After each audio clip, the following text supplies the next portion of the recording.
Oikein ihanaa aamupäivää ja lounasaikaa kaikille sinne tulevaisuuteen, ketkä olette linjoilla. Aleksi Graafia lainaten ja sitten ketä on tässä paikan päällä meidän webinaarissa tänään.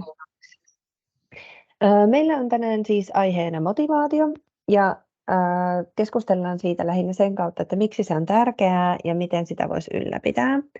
Ja mun nimi on Tiina Mikkonen ja olen ehdolla Suomen nuorkauppakamareiden varapuheenjohtajaksi tulevana vuonna. Ja sitten mulla on täällä vieraana Sanna Virtanen, jonka tarkemmin esittelen tuossa piakkoin. Webinaarista sen verran käytännön asioita, että tämä kestää ihan maksimissaan 45 minuuttia, eli lopetellaan tuolla 12.15, mutta katsotaan, että ei ehkä välttämättä, jos juttu loppuu kesken, niin kun lopetellaan sitten siinä kohtaa, kun se näyttää, mutta mä veikkaan, että tänään ei kyllä juttu loppu meiltä Sannan kanssa ainakaan kesken.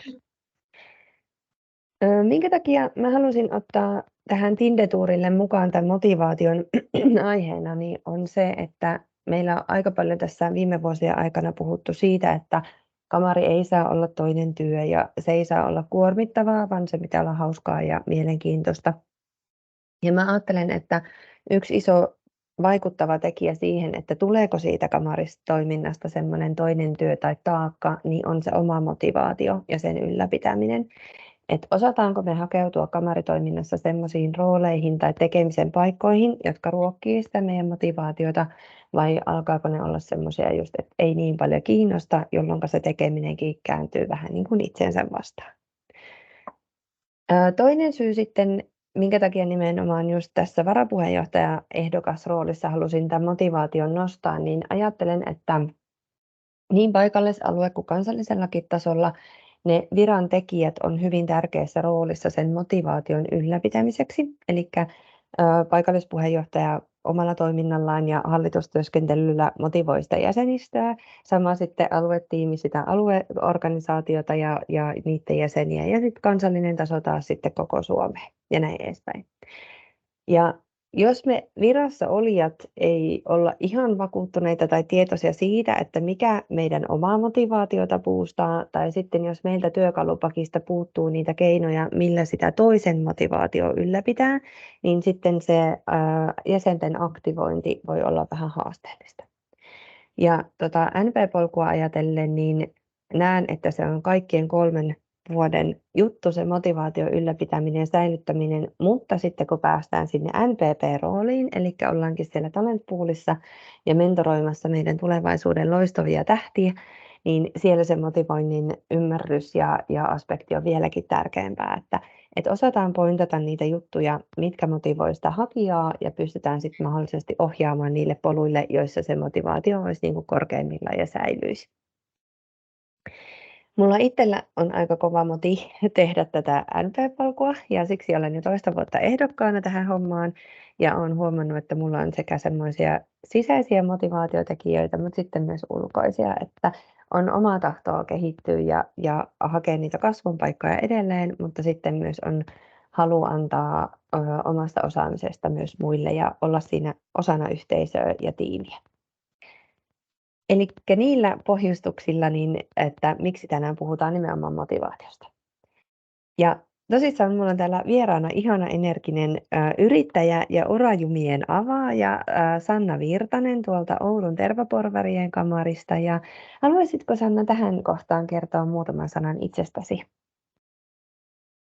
Kiitos Tiina ja kiitos kutsusta. Tämä oli ihanaa, että kutsuit mut tähän puhumaan mullekin erittäin tärkeästä aiheesta. Mä oon tosiaan yrittäjä ja teen tällä hetkellä eniten tuolla valmennus- ja koulutusalan puolella erilaisia yleensäkin ehkä semmoiseen uramuutoksiin, työnhakuun, ehkä yritysten muutostilanteisiin liittyviin keisseihin ja sen takia mä kohtaan omassa työssäni tosi paljon hyvin erilaisia ihmisiä ja me puhutaan yleensä heidän kanssaan ensimmäisenä siitä, että miksi nyt johonkin suuntaan pitäisi lähteä ja mikä siellä on ikään kuin se pohja, että mihin suuntaan sitten uskalluksia otetaan. Ja tosiaan jos mä tuosta kamaritaustasta sen verran, mä oon tullut kamaritoimintaan 2016 itse ja tein sitten Tiinan kanssa yhtä aikaa tämän puheenjohtajapolun silloin omassa kamarissa ja nykyisin sitten tosiaan olen jo eläköitynyt, eli sitten Oulun Tervaporvaiden Nuorkauppakamarin kunniajäsen numero 6 tällä hetkellä, eli tämä tästä kamaritaustasta. Numero 6, eli teitä ei ihan älyttömästi siellä ole, että se on oikeasti kunnia olla kunniajäsen, eikö vaan? Kyllä, meitä taitaa olla tällä hetkellä 9 yhteensä. Okei, no niin, eli se viimeinen 10, kriittinen 10 sitten on sieltä vielä tulossa. Odottaa vielä. Niin, kyllä. No mistä Sanna sun mielestä, ja varmaan tiedätkin ihan tieteellisestikin, mutta mistä se motivaatio syntyy ja mistä se meillä kumpuaa? Tämä on hyvä kysymys ja toki niin kuin motivaatiota on tutkittu paljon ja siitä on olemassa erilaisia teorioita, mutta jos me ei mennä tänään nyt ihan kauhean syvällisesti niihin teorioihin, niin me voitaisiin ajatella sillä yleisellä tasolla, että motivaatioon liittyy aina jonkinnäköinen semmoinen innostuminen ja sisäinen palo, semmoinen tahtotila. Se on jotain sellaista, mikä ajaa meitä eteenpäin ja joskus se on jopa vähän tiedostamatonta meille. Et me ei oikeastaan edes aina tiedetä, että mikä se loppujen lopuksi on se tahto, miksi mä haluan laittaa tähän panostani ja energiaani, mutta siinä on joku sellainen tavoite tai se on jollain tavalla mulle tärkeää, miksi mä haluan tähän nimenomaan keskittyä ja ehkä vähän pinnistellä ja ponnistellakin sen eteen. Eli siinä mielessä ajatellen, niin motivaatiot on aina jollain tavalla syitä, tarpeita, arvomaailmaa. Se on kytköksissä jollain tavalla siihen, että mikä on meille merkityksellistä ja tavoitteellista elämässä. Ja jos mä ajattelen sillä tavalla, niin kuin Tiina Suo, mitä tuossa alustit vähän siitä omasta motivaatiotaustastasi, niin kyllä mä näen, että se on itse asiassa tuloksellista silloin, kun siinä on yhdistettynä sekä se yksilön oma motivaatio ja toisaalta sitten se, että se suuntaa myös siihen yhteisöön ja yhteiskuntaan vähän laajemmin, koska siitä usein me saadaan semmoinen merkityksellisyyden kokemus, että meistä on jotain hyötyä muillekin. Ja tätä kautta mä ajattelen, että on tosi tärkeää myös niin kuin sitoutua yhteisöihin ja kokea sitä osallisuuden tunnetta. Ja sitä mä ajattelen, että tässä kamaritoiminnassa ehkä niin kuin, se on se kaiken niin kuin kivijalka siellä, että millä tavalla me saadaan sellainen osallisuuden kokemus kaikille, koska tiedetään ihan tutkimuksistakin, että ihminen yleensä panostaa enemmän sellaisiin yhteisöihin, joissa hän kokee sitä osallisuuden tunnetta. Ja siinä on semmoista tietynlaista syvää välittämistä ja semmoista jopa rakkaudellista yhteisöllisyyttä. Silloin hän jaksaa sinnikkäästi myös ponnistella ja puolustaa sitä.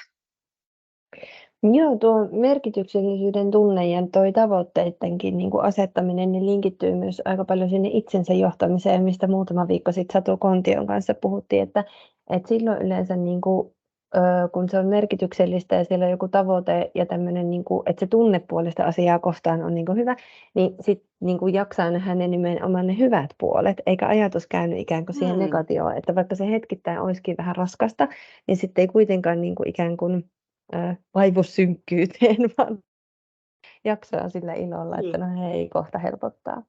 Se on ihan totta. Ja tähän liittyy sitten semmoinenkin asia, että monestihan me mietitään vähän semmoista niin kuin inspiraatiota, että me haetaan sellaista mielentilaa, että milloinkas mä olisin niin kuin nyt intuitiivisesti niin kuin valmis tarttumaan tähän toimeen. Ja sitten nyt niin kuin tutkimukset osoittaa sitä, että mehän ei tarvita siihen motivaation syntymiseen välttämättä tiettyä niin kuin sellaista tilaa, vaan me voidaan lähteä tekemään, tutkailemaan, suuntaamaan sitä meidän tekemistä ja siinä matkan varrella se motivaatio myös kasvaa. Ja me saadaan ehkä siinä semmoista palautetta itsellemme siitä, että onko tämä semmoista merkityksellistä mulle, onko tämä semmoista, että nämä mun omat arvot ja tämä merkityksellisyyden kokemus kohtaa niin kuin tämän asian kanssa, mihin mä lähdin ikään kuin tutkailemaan. Ja sen takia niin kuin, oikeastaan ei kannata jäädä aina odottelemaan sitä sellaista sopivampaa kohtaa elämässä, vaan siihen kannattaisi ehkä tarttua silloin, kun se elämä vähän tarjoilee sitä eteen ja lähteä tutkailemaan, tekemään siitä vähän semmoista oman näköistä juttua.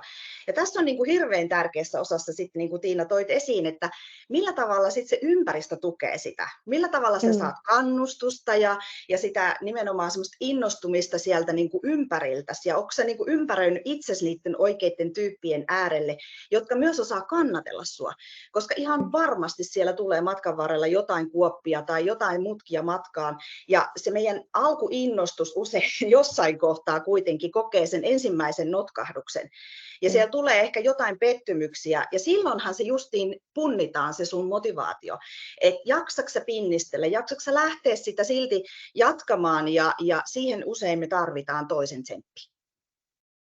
Joo, tuo on kyllä tosi hyvä pointti, että se, niin kun just se kannattelevaisuus tulee siitä yhteisöstä ja niistä ihmisistä, että niin kuin kamaritoiminnassakin se aika monesti menee niin, että joku tuossa sanoikin, olikohan, no en nyt sano nimeä, kun en ole ihan varma kuka hän oli, mutta siis tuolla se alueen kokouksessa kuitenkin viime viikonloppuna just siitä, että jos liikaa puurtaa yksin näitä juttuja, niin sitten se alkaa tuntua niin kuin työltä, mutta sitten kun tulee just vaikka kokoukseen ja sparraa ja keskustelee ja reflektoi, niin sitten se, niin kuin, että huomaakin taas, että se ilo ja palo niin kuin sinne löytyy, että toi on kyllä tosi niin kuin hyvin sanotettu. Tuossa kun puhuit vielä aikaisemmin, Mm. Tuli mieleen sellainen asia, kun puhuit tuosta itsensä johtamisen näkökulmasta, niin kyllähän niin kuin motivaatioon liittyy tosi paljon myös semmoinen tavoitteen asetanta ja sitten myös aikataulussa pysyminen.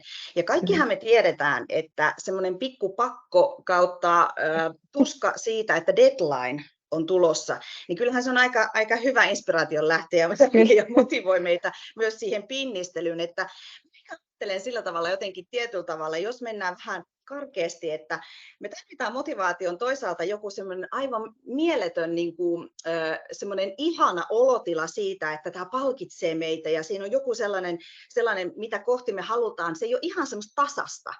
Koska jos on niin kuin liian tasasta, niin sehän voi olla vähän sillä, että se on semmoista niin kuin, että ihan ok, ei mitäs tässä nyt tarvii niin kuin liikaa toisaalta ponnistellakaan. Ja sitten taas toisaalta me ehkä tarvitaan vähän sitä painetta, pikkusta painetta sieltä myös siitä, että hei, että tämä ei muuten ole ihan pysyvä olotila, tämä mukavuuden ihan ok olotila, vaan täällä ehkä tulee vähän tämmöisiä deadlineja tai siellä on jotain sellaista, että sun pitäisi oikeasti viedä loppuun tämä homma ennen kuin se palkinto tulee. Ja se palkintohan voi olla sitten ihan mitä vaan, koska sehän on hirveästi kytköksissä meidän motivaatioihin, että mitä kukainenkin kokee palkinnokseen.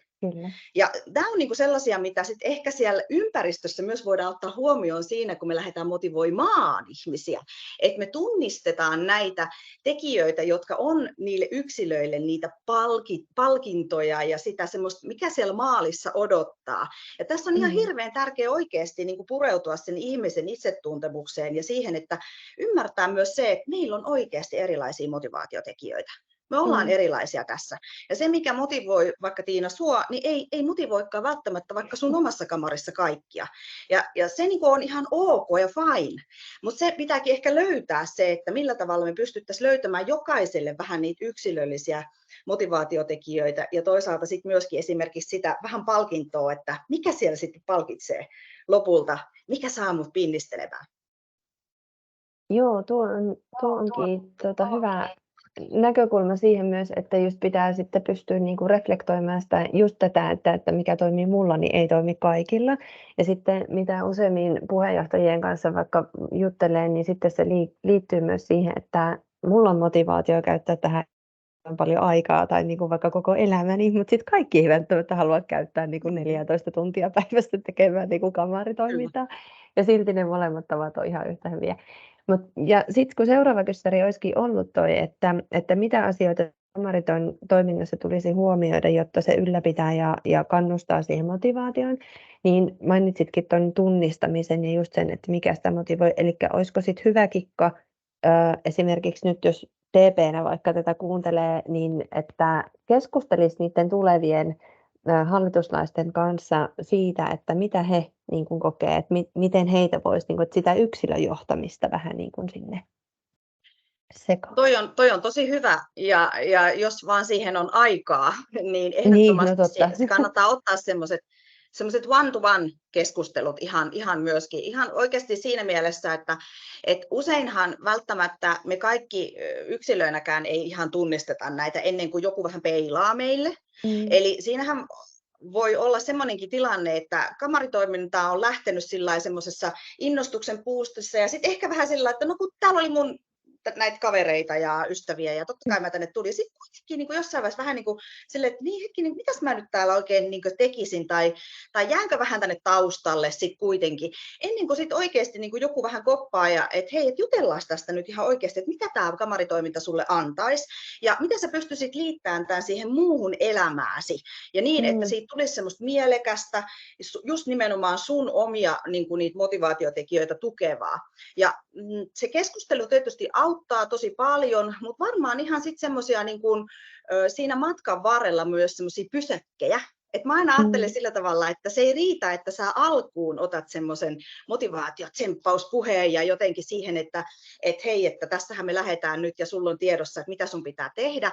Mutta siellä matkan varrella, kun me tiedetään, että siellä tulee just niitä semmoisia notkahduksia välillä, niin siitä on tosi tärkeää, että me otetaan niitä välipysähtymisiä, että missä me mennään, miten meillä menee. Mitä sä ihan oikeasti itse ajattelet tällä hetkellä? Onko sulla oikeasti omassa elämässä sellainen resursseja myös antaa vaikka esimerkiksi tähän kamaritoimintaan? Ja niin kuin hyväksyä se, että meillä on näitä muutoksia myös aika nopeasti. Että tämän päivän työelämä, mutta sitten muukin elämä niin on aika semmoista niin kuin muuttuvaista. Että aika harvalla loppujen lopuksi on niin kuin pitkään semmoista vakaata samantyyppistä elämää. Ja sen takia ne muutokset voi olla aika nopeitakin. Ja aika helposti semmoisessa vauhtisokeudessa, mikä puheenjohtajalle esimerkiksi saattaa tulla siitä, että mun vuosi ja nyt me mennään näitä tavoitteita kohti ja päästään sinne maaliin, niin ei ehkä jää aikaa huomioida, että siellä voi joku olla vähän hiljaa, joku vähän vetäytyy, tapahtuu tällaisia erilaisia dynamiikkoja siellä myöskin sen tiimin sisällä. Ja sen takia niin kun tosi hyvin pitää olla sellaiset tuntosarvet niin kun koholla siitä, että missä niin kun itse kullakin niin kuin se oma niin kuin taso sit menee ja mitä siellä elämässä tapahtuu. Ja sen takia semmoista avoimuutta toivoisin toki sitten kaikilta, jotta sit siinä luottamuksen ympäristössä niin voit myöskin avautua siitä, että jos on oikeasti semmoinen tilanne, että hei, että mä lähdin tähän, mä haluaisin sitoutua, mutta nyt kävi niin, että oikeasti mä en edes pysty niin kuin viemään tätä loppuun asti, että mulla on tapahtunut tämmöistä ja tällaista. Mutta sitten mitä sen jälkeen tehdään, niin haetaan niitä ratkaisuja yhdessä ja ehkä tämä on niinku sitä osallisuuden kokemusta parhaimmillaan, että kun yksilönä me voidaan niinku oikeasti todeta tekojen kautta, että hei, mua kannatellaan ihan oikeasti. Niissäkin hetkissä, kun mä vähän oon niinku heikoilla tai mä oon tehnyt vaikka sen jonkun mokan, niin sieltä oikeasti tulee joku ja koppaa ja miettii mun kanssa sitä ratkaisua, että hei, mitäs me tästä eteenpäin. Ja löydetään niin kuin tavallaan sitä tukijoukkoa siihen ympärille nopeasti. Ja tämä vaatii kyllä semmoista pysähtymistä aina välillä. Kyllä, eli jos miettii sitä motivaation ylläpitämistä ja säilyttämistä, niin mitä itse voi tehdä, niin on huolehtia ikään kuin siitä, että on niitä pysäkkejä, jos ymmärsin oikein, eikö niin? Ja kyllä. Sitten just, että sitä peilaamista tapahtuu, että ollaanko ikään kuin siellä, missä halutaan olla. Mutta sitten minulle tuli omasta puheenjohtajan vuodesta sellainen esimerkki, minkä ehkä voisin tässä jakaa, niin tuosta just, että kun itsellä oli aika kova vauhti siinä puheenjohtajan vuonna ja oli paljon asioita silloin kamarissa, mitä halusi jotenkin tai niin kuin tämmöisellä toimintamalleina niin kuin muuttaa, että tehtäisikin jatkossa eri tavalla. Ja sitten kun tuli nämä pressapalautearvioinnit 360-vuotiaat ja sitten siellä lukikin, että kun me ei pysytä sun kyypissä, että hidasta vähän. Ja sitten mä että ai miten niin, että pysyy, että hirveän hyvin tässä on mennyt omasta mielestä ja omat tavoitteet kyllä siellä säilyy. Mutta sitten just se, että no kavereiden tavoitteet ei kyllä ei täyttynyt tai heidän motivaation ikään kuin mä pystyin en nyt tappamaan, mutta hyvin paljon lytistää sitä sillä, että se vauhti oli liian kova. Niin sitten myös just se keskustelu ja se semmoinen avoimuus siinä, että nyt pitää uskaltaa sanoa myös sille, joka on niin kuin korkealla motivaatiotasossa, että hei sä puksutat liian vauhdikkaasti tai että oota meidät muut tähän samaan junaan, niin me päästään yhdessä niin kuin parempiin maaleihin. Toi on tosi hyvä. Ja sitten usein niin kun se helpottaa myös, kun niin kun jokainen yksilötasolla myös pysyy kärryillä vähän siitä kokonaisuudesta. Että mä tunnistan, että siinä mun yhteisössä myös tapahtuu muutoksia tai siellä on jotain sellaista, että mun on hyvä olla siitäkin tietoinen. Ja tämä on ehkä semmoista vähän tasapainottelua myös esimerkiksi puheenjohtajana siitä, että useinhan sitten saattaa olla tilanteita, että sä et voi kaikkea kertoa kaikille. Totta. Voi tulla sellaisia kriisitilanteita tai voi tulla sellaisia yllättäviä tilanteita, jossa sä teet aika nopeasti päätöksen vaikka puheenjohtajana siitä, että pidetäänkö me tämä meidän keskisenä juttuna ja kuinka paljon tästä avataan muille. Ja sitten kuitenkin aika nopeastihan siellä aletaan, niin kuin muut alkaa aistimaan, että täällä on jotain nyt täällä tapahtuu jotain semmoista, että mulle ei kerrota kaikkea. Ja ehkä tämä avoimuuden ilmapiirin tai semmoisen luottamuksen, psykologisen luottamuksen ja semmoisen ilmapiirin säilyttäminen, että hei, ei ole mitään hätää. Meillä on tämä homma niin kuin hoidossa ja hallinnassa ja nyt tuli tämmöisiä pieniä muutoksia, mutta ei mitään. Et tehdään sen pohjalta nyt sitten ehkä vähän jotain uutta ja mennäänkin vähän eri suuntaan. Mutta se, että jotenkin siitä avoimesti pystyisi kuitenkin sillä lailla luomaan semmoista, kun me ollaan ihmisinä aika hyvin aistivia, että me aistetaan nopeasti ilmapiirejä ja sitä, että onko meillä kaikki hyvin. Niin siinä mielessä niin älä aliarvioi sitä, että jäsenistö saattaa joskus miettiä, että mitäs täällä tapahtuu, että jotain ei nyt kerrota, jos on vähän sellaista epäilyttävää. Ja siinä mielessä jotenkin niin sen puheenjohtajan rooli varsinkin usein on vähän semmoinen, että hei, että mä rauhoitan myös tämän tilanteen, mulla on niin ohjat käsissä, mä tiedän, että mihin suuntaan me ollaan menossa, mä tiedän, miten mun jengillä menee, ja nyt me tehdään tässä tämmöisiä päätöksiä vaikka kesken vuoden, ihan vaan sen takia, että se on tämän kokonaisuuden kannalta paras. Kyllä, ja tuossa ehkä on tullut itselläkin vastaan vuosien aikana semmoista just, että kun ei ole vaikka itse hallituksessa tai jossakin ikään kuin ns. Siinä sisäpiirissä, ja sitten niin jotenkin on siinä kamaritoiminnassa aistittavassa se, että siellä hallituksessa tapahtuu jotakin, mitä me jäsenet ei nyt tiedetä, tai sitten, että meille ei viestitä tarpeeksi hallituksen päätöksistä tai jotenkin näin, niin se kyllä on semmoinen motivaatiokilleri, että niin kuin, tai voisin sanoa näin, että silloin jos et myöskään tiedä jotakin, niin se voi niin kuin latistaa sitä ajatusta. Ja nyt tässä ehdokkuusaikana ja Talent Poolissa varsinkin, niin on paljon miettinyt sitä omaa toimintasuunnitelmaa ja just sitä, että miten viestii myös niin kuin niistäkin just tuommoisista tilanteista, että tässä on jotakin, mitä mä en voi vaikka just luottamuksellisesti niin kuin vielä kertoa. Ja sitten minkä olen työelämässä oppinut nyt varsinkin tänä vuonna varsinkin, niin että viestin myös siitä, että mitään ei tapahdu. niin kuin, että jos joku asia odottaa jotakin tai että se on edelleen siellä mielessä ja prosessissa, niin sitten se pitää ikään kuin muut motivoituneena siihen odottamiseen. Kannattelee sitä jaksamista. Että sitten jos ei muista sanoa, että hei, tämä on edelleen täällä keskustelussa ja prosessissa ja vaikka johtoryhmässä, niin sitten mulla kaikki on silleen, mitään ei tapahdu meille heikottaa. että niin kuin, myös ehkä varsinkin sitten, kun on nimenomaan harrastustoiminta, niin se, että se jaksaa niin kuin sen pitää sen tason, että no hei, mun kannattaa jatkossakin osallistua toimintaan ja mun kannattaa jatkossakin seurata näitä viestintäkanavia, koska sieltä on tulossa jotakin, mistä voisin olla kiinnostunut tai minkä se niin kuin etenemistä haluan seurata. Juuri näin. Ja sitten jotenkin ajatellen sitä, että kuinka me yksilöinä ollaan niin erilaisia myös siinä resilienssikykyisyydessä tai semmoisessa niin kuin selviytymisessä muutoksissa tai jotenkin meillä osalla on tosi vahva hallinnan tunteen tarve.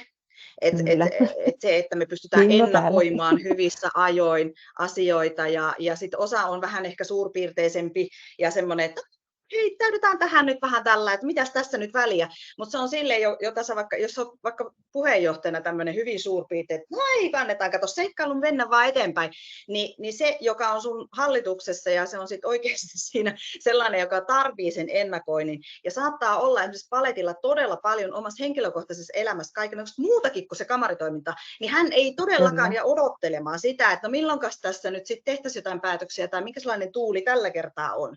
Eli siinä mielessä niin kuin meidän pitää ottaa huomioon tämmöisiä asioita, että me ollaan niin kuin yksilöllisiä myös tässä, että millä tavalla just nimenomaan sitä motivaatiota myös ylläpidetään sitten loppuun asti. Totta.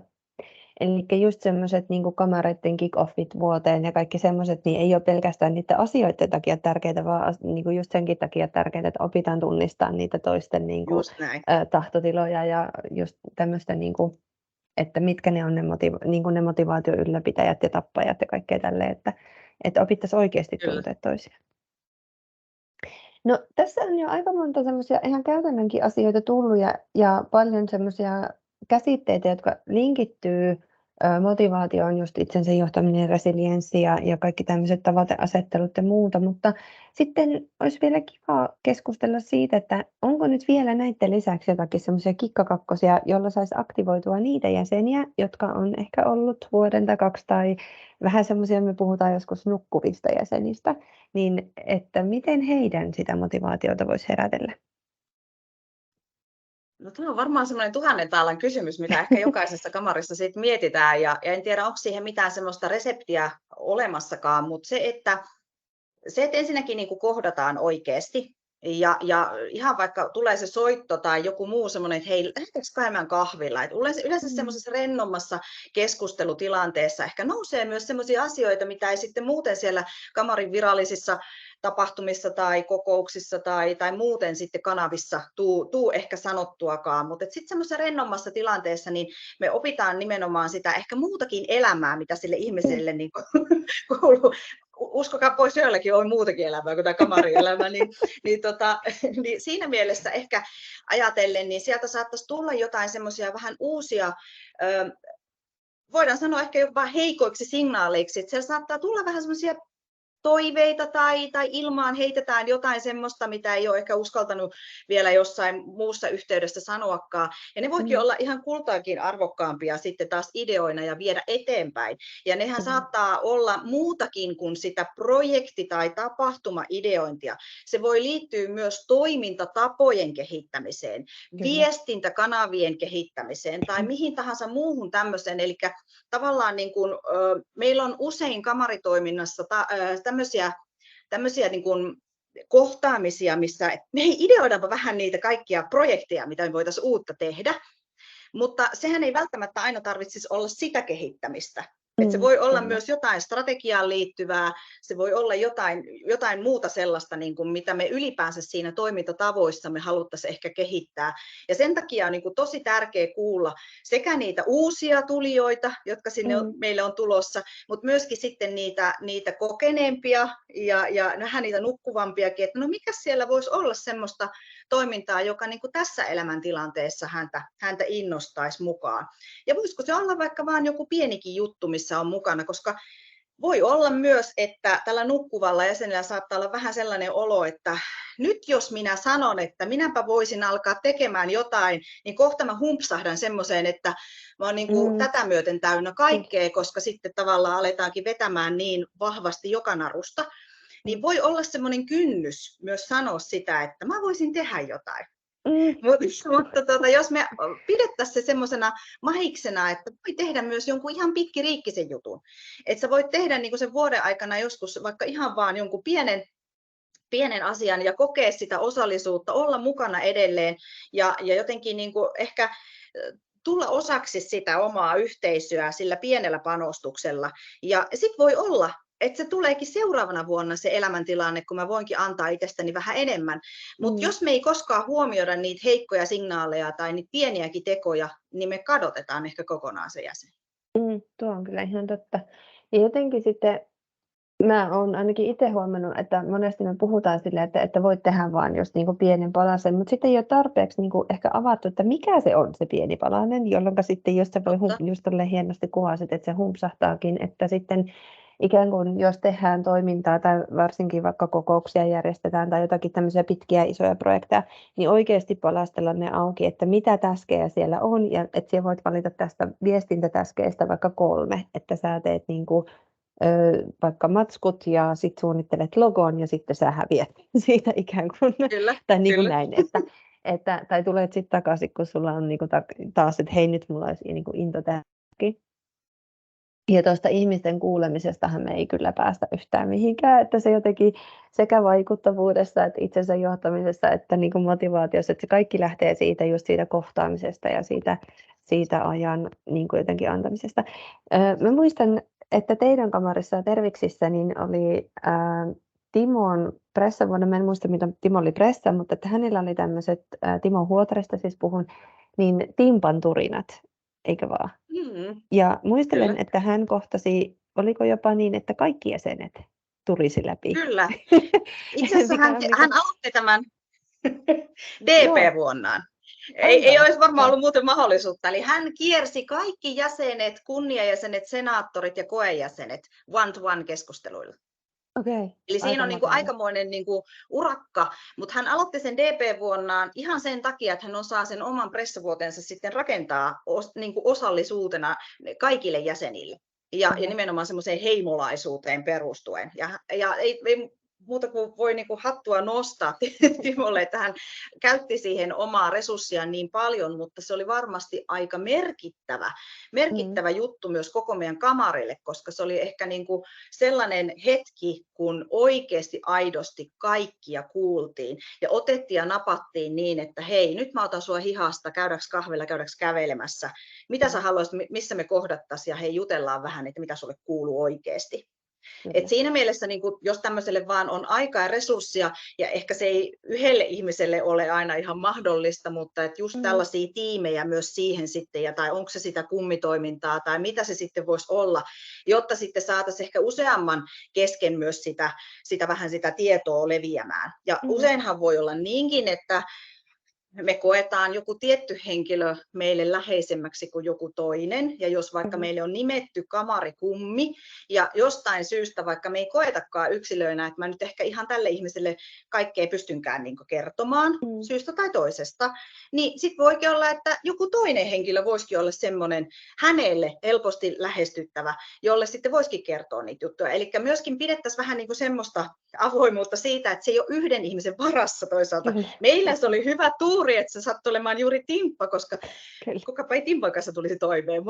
Mutta siinä mielessä ajattelen vaan, että kannattaa myös näihin tietynlaisiin henkilökemiajuttuihin myöskin kiinnittää huomiota. Se on meille inhimillistä, se on meille kaikille inhimillistä, että me koetaan tietyt ihmiset meille läheisemmäksi ja jollain tavalla semmoiksi samaistuttavaksi, jolloin on ehkä helpompaa myös avautua vähän hankalista asioista sille.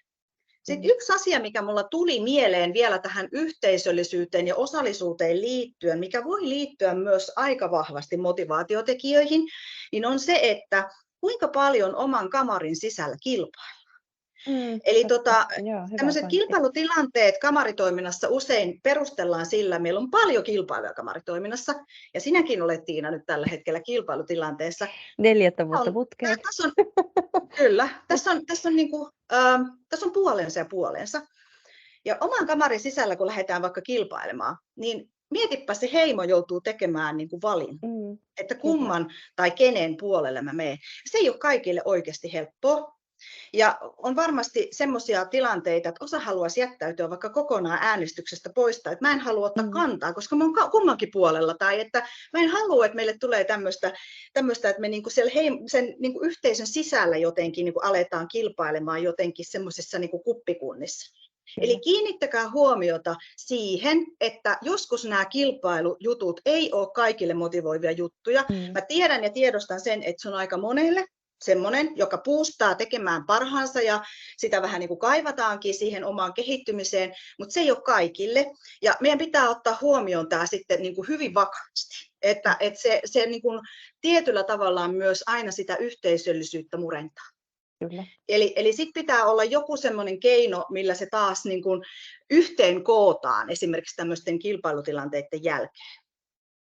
Joo, toi on ihan tosi hyvä pointti ja just tuo asioiden purkaminen ja se, että ikään kuin ihmisille jää jotakin hampaankoloon syystä tai toisesta, niin sehän tappaa sen motivaation osallistua tai tehdä tai olla aktiivinen, että toi on tosi tärkeä juttu, että varsinkin ne ihmiset, jotka tekee jotakin virkaa tai johtaa tiimejä tai muuta, niin että mikään asia, ei kilpailutilanne, ei hallituksen kokous, ei joku koulutuksen osallistuminen tai mikään ei saisi jäädä vaivaamaan ihmisiä, tai sitten, että pitäisi olla ainakin semmoinen mahdollisuus, joku tilaisuus tai forms tai joku palautejuttu, millä sitten saisi purkaa sen, että hei, mua tämä tuntuu pahalta ja ärsyttää.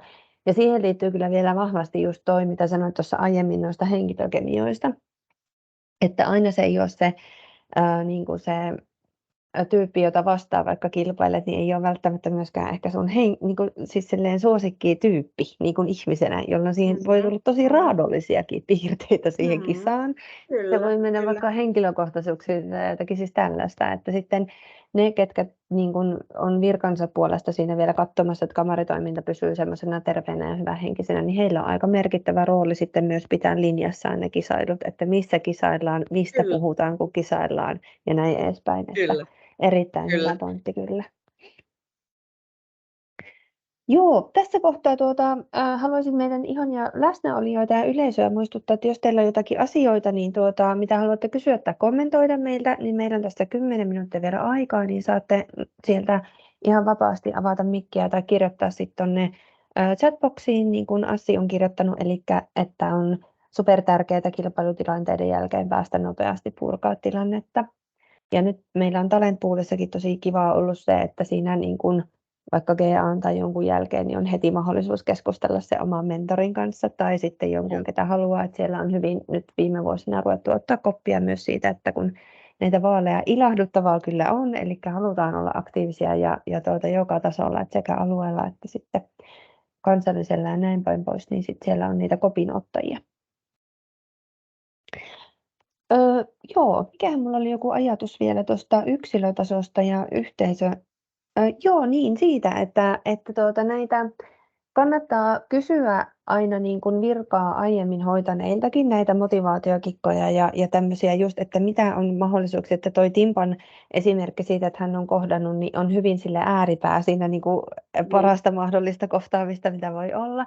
Mutta sitten on myös niin kuin muita keinoja, just muistan, että Mieluisen Sari Kuopion kamarista omana puheenjohtajavuonna, niin laittoi aina sinne jäsen WhatsAppiin silleen, että moi, mulla on tässä nyt tunti aikaa, että jos joku haluaa jutkata tai kysyä tai kommentoida tai jotakin, niin nyt on hyvä hetki soittaa, koska monesti saattaa olla myös niin, että no en mä kehtaa häiritä tai olla vaivaksi tai jotakin vastaavaa, niin sitten, että näitä on muitakin tämmöisiä, missä keskusteluyhteyksiä saa, että olkaa sitten vaan niin kuin itse aktiivisia ja tuottakaa niitä tilanteita, missä sitten voi kohdata toisia.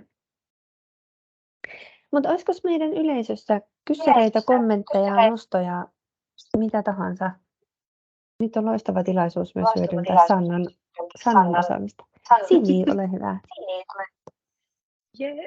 Kiitos oikein paljon. Ihan siis tosi hyvästä puheenvuorosta, tai ihan siis tosi upea kokonaisuus. Mä mietin, että kaiunko mä jostain. No, nyt ei vissi. Mutta itse asiassa 2 kommenttia. Just toi oli itse eka nosto ehkä ever, mitä mä kuulen että ne vaalitilanteet, jotka on sinänsä täysin toivottavia, ja se kertoo just aktiivisuudesta, se on niin kuin super, mutta tietyllä tavalla myös musertavia. Tai ja, ja nimenomaan ei siis, mähän en ole itse niin kuin, esimerkiksi vaaleissa niin kuin siinä kilpailuasetelmassa, vaan mä huomaan, että se on henkisesti ihan sikaraskasta, niin kuin, jotenkin mä otan ne itteni niin raskaasti ne, niin kuin tippumiset tai ne häviöt, vaikka se on oppimiskokemus. Mutta toi on tosi hyvä pointti, että käydä sitä läpi myös sen heimon kokonaisuuden kanssa, eikä vain sen tippuneen henkilön kanssa. Niin tosi hauska ja ihana nosto. Ja toinen mitä itse asiassa Tiina nosti justiinsa, niin mä muistan, että mä tein sitä, olisiko ollut just Keskusliitto ehkä 2122 aikana, niin mä tein vielä silleen, niin Keskusliiton WhatsAppiin silleen, että moikka, että mä oon itse asiassa nyt seuraavat pari tuntia, niin ei ole mitään ohjelmaa sen enempää, koska just mulla on ainakin itsellä toi varsinkin, tiedättekö, johonkin, vähän mitä, jos on joku EVP tai joku, kansallinen puheenjohtaja tai DP, niin vähän se, että uskallanko mä, että mä nyt vaan häirittä, onko tämä nyt sen, vaikka ei se nyt tietenkään saisi olla se ajatus niin, mutta että huomaa, että itsekin ajattelee niin se on ihana antautua sille, että hei, mulla ei ole pari tuntia oikeasti mitään ihmeellistä, että soittakaa, kysykää. Niin tosi ihania nostoja, mitä itsekin yritän käyttää. Kyllä, ja sitten just jotenkin vielä ehkä tähän, että muistaa myös, että mistä itse motivoituu, että ei kadota ikään kuin sitä, että vaikka on siinä virassa ja sitten niitä jäseniä varten ja sitä omaa tiimiä varten, mutta sitten pitää huolta myös siitä, että itselle motivoivat asiat tapahtuu. Ja sitten kaikkihan meistä ei motivoidu siitä, että mä soitan jollekin. Esimerkiksi mulle se on tosi hankalaa ja se nyt vaikka jos miettii tässä ehdokkuudessa, niin se, että pressat pitäisi soittaa läpi, niin se on mulle ihan sama kuin joku myyjä joutuu tekemään kylmäsoittoja ja se vähän puristaa ja ahistaa ja voiko mä tehdä jotakin muuta. Mutta sitten kuitenkin se opettaja näin. Mutta sitten kun siihen vastapainoksi laitetaan just, että pääsee tekemään vaikka jotakin just tällaisia Teamsia ja herkullisia keskusteluja ja kaikkea semmoista, niin silloin se niin kuin säilyy se balanssi just siinä. Mutta että ei ikään kuin saa kadottaa itseensä sinne niin kuin vaan, että motivoin toisia ja keskityn toisiin, vaan että sitä tulee niin kuin itsellekin päin. Tuohon Tiina mä voisin niin kuin jatkaa, että näinhän se niin kuin yleensä on, että sillä vahvuusalueella, kun me päästään toimimaan tai jotenkin, että meillä on semmoinen innostava ilmapiiri, niin ihmisethän puhuu silloin intohimosta. Ja sitten Kyllä. kun me se sama työmäärä laitetaan semmoiselle epämukavalle ja jotenkin semmoiselle ahistavalle ja epämukavalle ilmapiirille, niin sitten tulee stressi. Eli se sama työmäärä voi olla meille intohimo tai stressi. Ja tämä on niin kuin erittäin tärkeää tunnistaa sen oman hyvinvoinnin näkökulmasta, että kummalle puolelle se menee. Ja miten mä voisin niitä omia vahvuuksia hyödyntää myös näissä vähän sitten tämmöisissä esimerkissä, mitä otit Tiina tässä, että kun sä kehität itseäsi vaikka siinä tai kontaktoinnissa, niin miten mä voisin sen tehdä omalla tavallani, jotta se ei olisi ihan niin epämukavaa, koska silloin se tukee mun hyvinvointia ja sitä motivaatiota, että mä oikeasti teen sen jutun. Kyllä. Just näin. Toi on kyllä tosi hyvin sanotettu, että totta, että mistä se itse asiassa se stressi niin kuin syntyy. Ja mulla on ollut tapana aina sanoa, että kiire on tunne ja kiire loppuu istumalla. Että kun sä istut alas ja rauhoitut ja hengität, niin sit sä huomaat, että no ei tässä niin kuin ihan hirveitä tapahdu, vaikka mä niin kuin nyt, ja sitten, että alkaa asioita laittaa niin kuin vaikka to-do-listoille tai jollekin, niin sama just tuossa, että missä se, niin kuin se rajaa sen niin kuin, että nyt mä menen liikaa epämukavuudelle ja sitten taas missä mä haastan itseni, että Kyllä. joutunee tässä iltapäivällä vielä itsekin näitä rajoja miettimään. Se on ihan hyvä. Joo. Henna kirjoittaa, että terveksissä on ollut Pressan perjantai-tapahtumakonsepti ja tavoitteena tukea kamarilaisten hyvinvointia ja yhteishenkeä. Ja olenko ymmärtänyt oikein, että myös Sanna, sä oot ollut siellä impro-juttuja vetämässä siellä Pressan perjantaissa? Joo. Kyllä. Tällaista kunniaistakin. Aina välillä voi katsoa tällainen niin kuin vetää hihasta, että hei, tuppa vetää meille tämmöistä tai kouluttaa tämmöistä. Joo, siis se on ollut ihana konsepti Hennalla ja hyvin yhteisöllinen, nimenomaan semmoinen rento, mistä puhuin tässä siitä, että se ei ole millään tavalla semmoinen virallinen kohtaaminen, vaan siellä on oikeasti se keskustelu pulppua ja tehdään aina jotain yhdessä vähän niin kuin toiminnan kautta, koska se on myöskin semmoinen motivaatiotekijä, että siellä on joku porkkana, että miksi nyt sitten lähden ja otan sitä aikaa tälle asialle. Ja se voi olla vaikka nyt sitten joku aina se voi olla joku yritysvierailu tai se nyt oli esimerkiksi yhtenä perjantaina mun vetämä impropaja, mutta niin, että siinä on joku sellainen sytyke, mikä saa mut liikkeelle, mutta sitten se on kuitenkin sen verran rentoa, että se loppujen lopuksi itse asiassa pulppua niin kuin vähän laajemminkin ja siellä ehkä käydään vähän semmoisia laajemminkin niitä keskusteluja sitten. Tuolla Henna laittaakin chatissa, että mitä kaikkea hänen Pressan perjantaihin on kuulunut. Joo, ja tässä jotenkin ehkä vielä huomaa just, että kun joku sanoo jostakin kamerasta jonkun toimintamalli ja sitten toinen syttyy, että hei, ihan mieletön idea, että miten tärkeää on sitten myös niin kuin luoda niitä tilaisuuksia, missä TP tai pressat tai sitten olipa se niin kuin bussit tai liot tai mikä niin kuin ikään kuin ryhmä tahansa, mutta että heillä on se foorumi, missä voi niin kuin sanoa ikään kuin vaikka, että mulla on niin kuin ei yhtään ideaa, että apina hakkaa padalla tälleen siitä päässä ja nyt pitäisi jotakin keksiä. Niin ihan varmasti jollakin siinä yhteisössä on joku, että hei, kokeile tätä, että tämä toimii meillä. Just näin. Että ikään kuin, sen pyörän keksinnän, niin kuin, että ei yritetä saada pyörää uudelleen.